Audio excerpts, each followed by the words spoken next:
You ever wonder why dating feels so broken today? Why everyone's scared to care first, scared to text first, scared to feel too much? We call it modern dating. But maybe it's not modern at all. Maybe it's inherited. Maybe Gen Z didn't ruin dating. Maybe they're just living inside the emotional walls millennials built. Because while one generation taught us independence, they also taught us fear. Fear of being seen, fear of being hurt, fear of wanting something real. But what if the bravest thing you can do today is care anyway? We live in a world where dating feels more confusing than ever. You hear Gen Z saying they can't find real connection, that everyone's playing games. That vulnerability feels like a trap. But before we blame technology, ghosting, or hookup culture, let's ask the harder question: who taught them this? Because the truth is, Gen Z inherited a rulebook they didn't write, and that rulebook was written by the generation before them. Millennials were the first to swipe, to date through screens instead of chance encounters. They were the first to turn heartbreak into self-help and pain into memes. They made independence the ultimate flex. I don't need anyone. And maybe that was necessary for a while. Maybe that was the pendulum swing after decades of codependence and unrealistic fairy tales. But in trying so hard not to get hurt, we accidentally built a culture that forgot how to love deeply. We turned dating into strategy. We started measuring interest in hours between texts. We learned to chase validation instead of connection. And now Gen Z is looking at all of that, trying to find their way in the debris of what we called empowerment. They've inherited the fear of caring first, the fear of looking desperate, the fear of wanting too much. And beneath that is an ache for something real, something that doesn't need to be perfectly timed or socially approved. You can feel it when someone says, "I just want someone who chooses me." That's not naive. That's human. But they're fighting against an emotional climate built on cynicism. Millennials taught them how to protect their peace, but not always how to open their hearts. We showed them independence, but we also showed them emotional detachment. The problem isn't that millennials ruined dating, it's that we confused healing with hiding. We told people to set boundaries, but we never told them how to let someone cross those boundaries safely. We said, "Know your worth," but we didn't say, "Also learn theirs."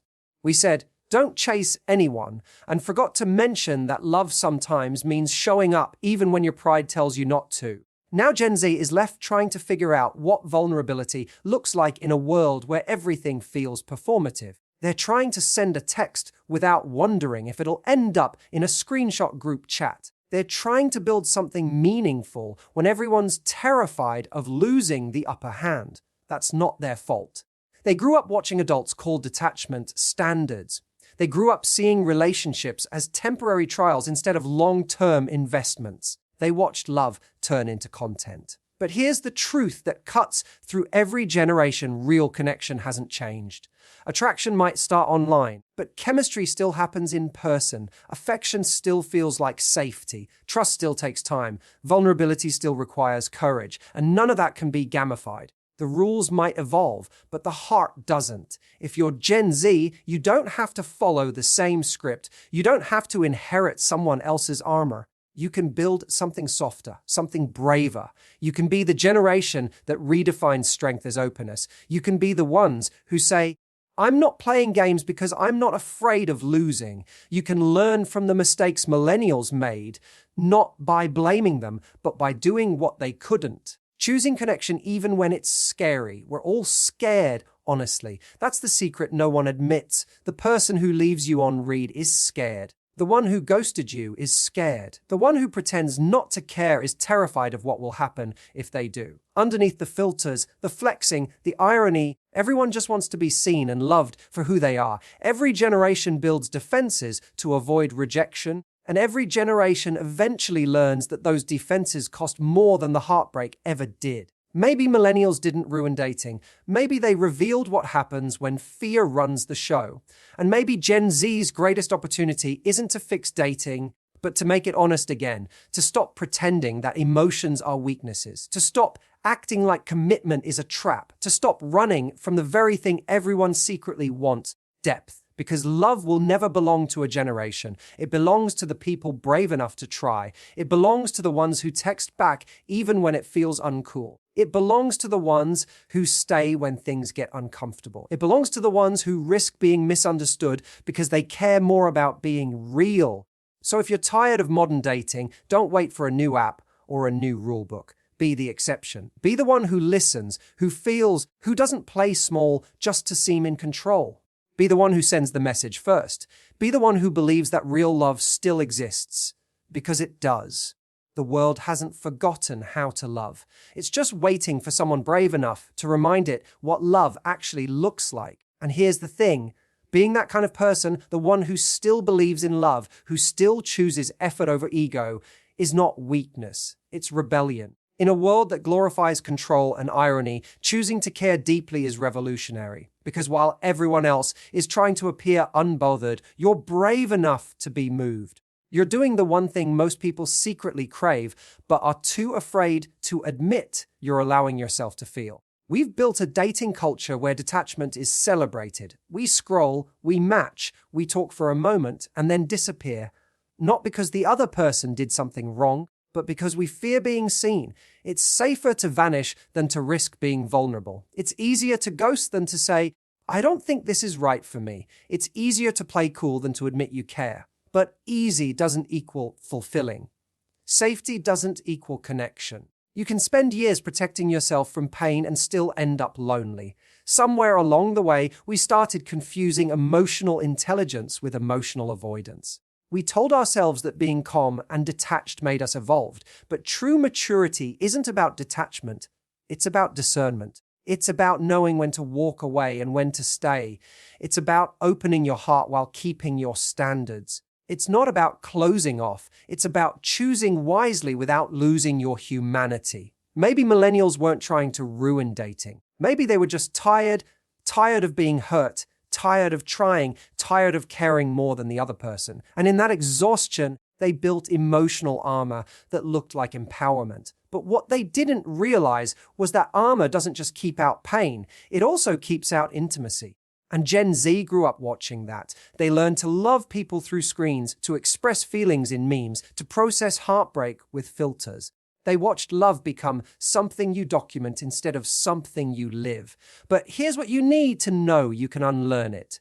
You can redefine what connection looks like. You can bring humanity back into dating. You can text first without losing power. You can be kind without being naive. You can be vulnerable without being weak. You can say, I like you without apology, because authenticity is the new strength. The ones who will stand out in this generation are not the ones who play it safest. They're the ones who dare to be real. Think about it. When someone truly moves you, it's never because they were perfect. It's because they were genuine. It's because they showed up as themselves. The people we remember are the ones who were unguarded enough to let us see them. The ones who laughed too loudly, who admitted their fears, who cared even when it wasn't reciprocated. You don't fall in love with mystery, you fall in love with truth. So what if you stopped performing? What if you stopped worrying about whether you're too much or not enough? What if you simply decided to show up as you, unedited, unfiltered, uncalculated? Because the right person doesn't need you to play smaller. The right person isn't looking for your perfect version. They're looking for your honest one. We've spent so long trying to win at dating that we forgot it's not a competition. It's a connection. You're not supposed to win someone's attention. You're supposed to build something mutual, something that feels like peace, not pressure. And that starts when you stop asking, how can I make them like me? And start asking, how can I be proud of how I show up? Every generation has its lesson. Millennials learned how to protect themselves. Gen Z's challenge is to learn how to open again, to find strength in softness. The future of love isn't cold, strategic, or ironic. It's honest. It's messy. It's full of risk and imperfection, and the ones who embrace that will find the deepest connections. You don't have to fix dating.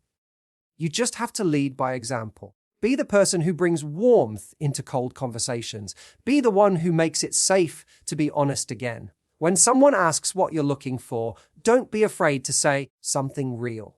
When someone plays games, don't lower yourself to their level. Rise above it. Because when you stay grounded in authenticity, you attract people who crave the same. If you're part of Gen Z, you have a chance to do something extraordinary. to make love cool again, to make communication the new flex, to make effort attractive again, to make emotional honesty the ultimate form of confidence. The ones who will change the dating culture are not the ones who learn to manipulate it better. They're the ones who refuse to play by the old rules.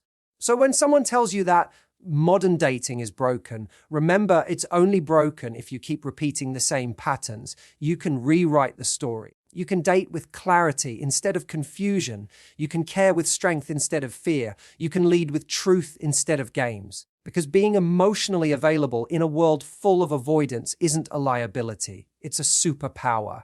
And one day when someone meets you and feels your energy, calm, confident, unguarded, they'll realize you're different. Not because you said all the right things, but because you meant them. Not because you played hard to get, but because you were impossible to lose once they truly saw you. And the reason you'll be impossible to lose is because your presence won't be about impressing anyone. It'll be about inspiring peace in them. People remember how you make them feel. In a dating world full of anxiety, where everyone's afraid of being replaced, the person who makes someone feel calm, seen, and safe becomes unforgettable. You don't have to be the loudest, the most mysterious, or the most perfect. You just have to be the most real. That's what stands out now. Not perfection, but presence. Because deep down, we're all starving for realness. We've had enough of filters, enough of pretending to care less. People are craving depth again. Real eye contact, real conversations, real emotion. The pendulum is swinging back, and it's swinging toward authenticity. We're realizing that no amount of followers, matches, or validation can replace genuine human connection. It doesn't matter how curated your profile looks if your heart feels empty. It doesn't matter how many people text you if none of them make you feel understood. And that's the quiet truth. Connection isn't about abundance, it's about alignment. You don't need hundreds of options, you need one person who gets you. One person who listens when you speak instead of waiting for their turn. One person who isn't trying to win, but to understand.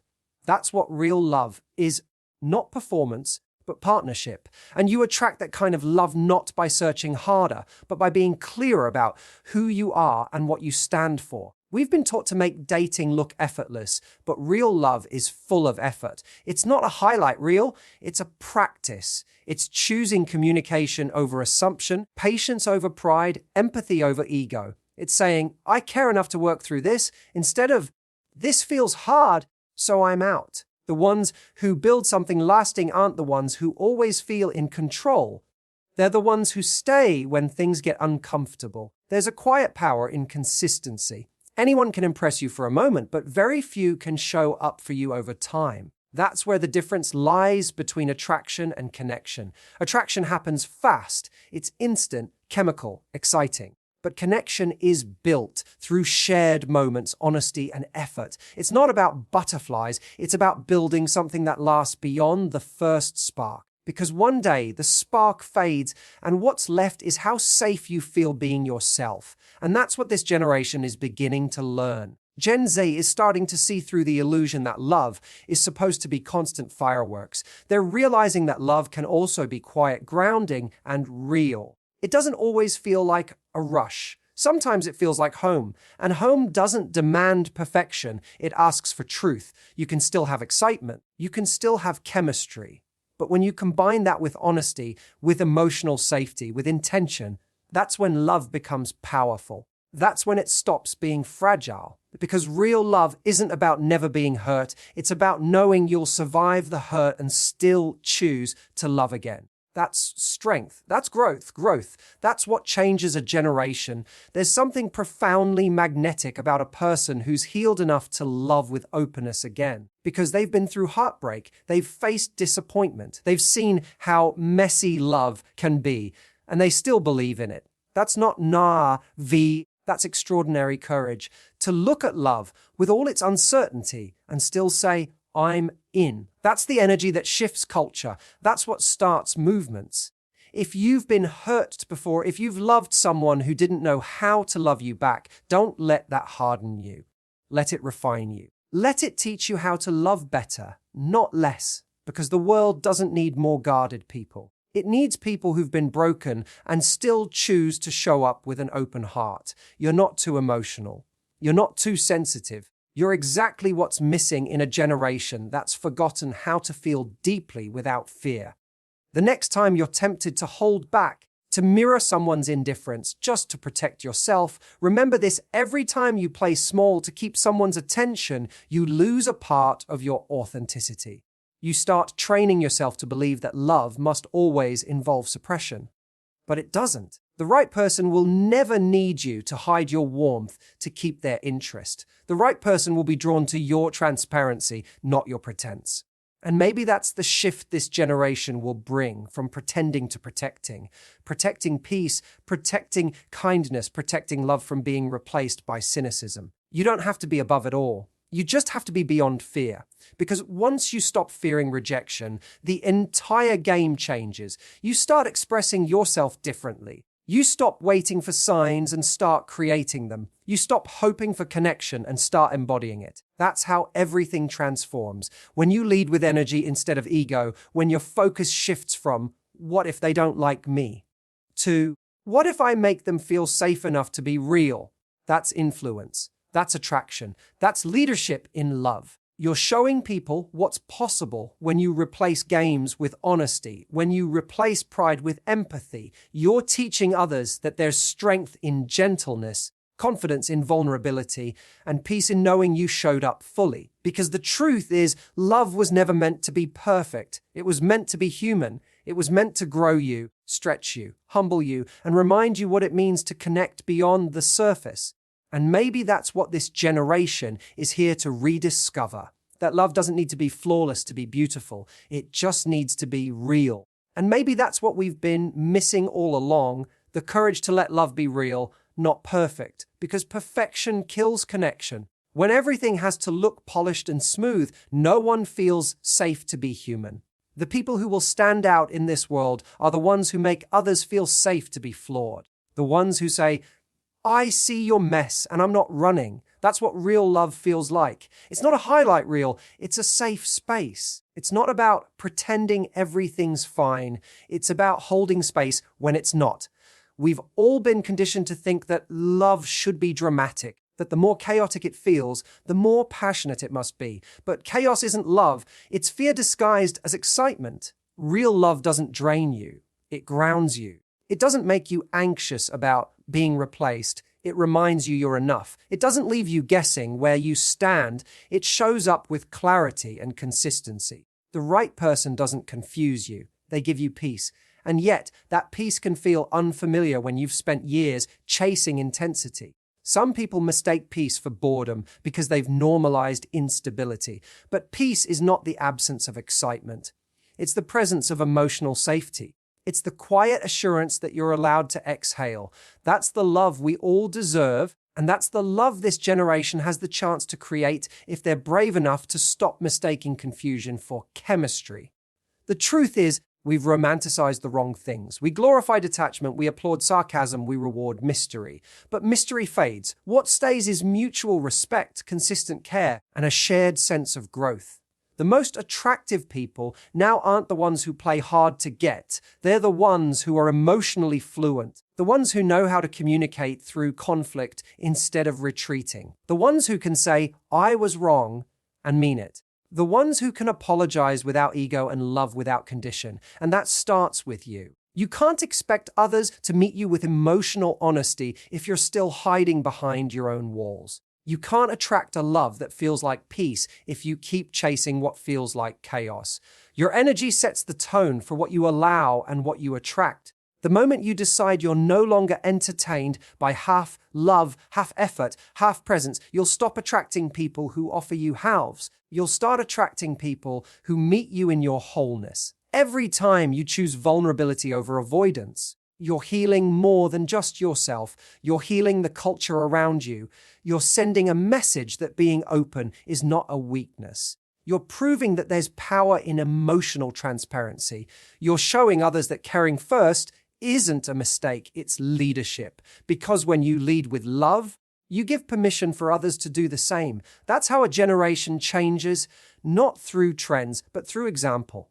Through small moments where someone decides to be kind instead of cruel, patient instead of passive, aggressive, expressive instead of evasive. Every time you do that, you're rewriting the story. You're reminding people that relationships aren't battles to win, they're bridges to build. And when you stop trying to win, at dating, you finally start to connect. You stop calculating your texts and start communicating your truth. You stop pretending to be indifferent and start being intentional. You stop trying to protect your image and start protecting your heart. And that's where the magic happens, in the moments when you choose sincerity over strategy. You don't need to be perfect to be loved. You just need to be present. You don't need to hide your fears. You just need to share them with someone willing to listen. The right person won't think less of you for being scared. They'll admire you for being honest about it. And the more honest you are, the more space you create for real intimacy. Because intimacy isn't built on attraction. It's built on truth. We've reached a point where vulnerability feels like rebellion. But it's the rebellion that's going to save us. It's what will bring real love back into a generation that's grown numb from pretense. And it starts in small ways, by saying how you feel, even when it's uncomfortable, by telling someone you appreciate them, even when they might not say it back, by giving effort without needing immediate reward.